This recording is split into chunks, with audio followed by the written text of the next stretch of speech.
জয় গুরু, সুপ্রভাত, হরি ওম। ওম অখণ্ড সংহিতা বা অখণ্ড মণ্ডলেশ্বর শ্রী শ্রীমৎ স্বামী স্বরূপানন্দ পরমহংসদেবের অমৃতময় উপদেশবাণী সপ্তদশ খণ্ড। ভালোবাসো।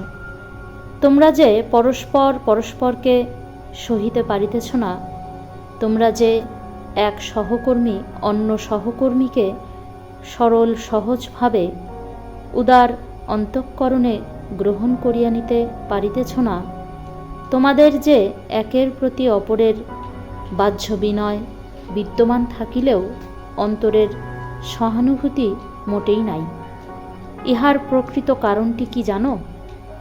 তাহা হইতেছে এই যে তোমাদের এক একজনের অন্তরের ভালোবাসা এক এক দিকে গিয়াছে। সকলে একটি স্থানে নিজ নিজ ভালোবাসা সমর্পণ করিতে পারো নাই।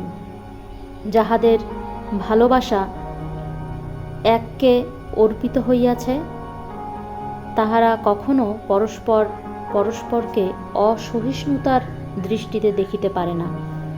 তোমরা প্রতিজনে নিজ নিজ অন্তরকে একেবারে অন্তঃস্থল পর্যন্ত যাইয়া অনুসন্ধান করো এবং আবিষ্কার করিতে চেষ্টা করো যে কাহার ভালোবাসা কোন দেশের আসমানে ঘুরিয়া বেড়াইতেছে।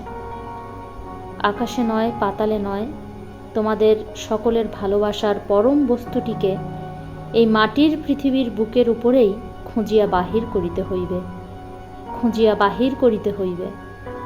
তাহাকে যদি ঠিক ঠিক আপনার জন বলিয়া চিনিতে পারো, তাহাকে যদি সকলে মিলিয়া অকুণ্ঠ প্রেম অর্পণ করিতে পারো, তাহার প্রীতি সম্পাদনকে যদি জীবনের পরম পুরুষার্থ বলিয়া প্রতিজনের স্বীকার করিয়া নিতে পারো, তবে তোমাদের আর ভয় নাই, ভয় নাই তোমাদের প্রতিষ্ঠানেরও। একজনকে সমগ্র মন প্রাণ দিয়া ভালোবাসিতে শিখিলে না বলিয়াই তো এক একজনে এক এক তালে সুর ভাজিয়া যাইতেছ। ফলে অত মধুর কণ্ঠগুলি তোমাদের অর্থহীন কলরবই শুধু সৃষ্টি করিতেছে, সঙ্গীত নহে। অথচ সবাই সমস্বরে মিলনানন্দের মধুর সঙ্গীতাবলী গাহিবে বলিয়াই কণ্ঠ পাইয়াছিলে। পুনরায় বলি, ভালোবাসো। বারংবার বলি, ভালোবাসো। অনন্তকাল ব্যাপিয়া কেবলই বলিতে থাকিব, ভালোবাসো।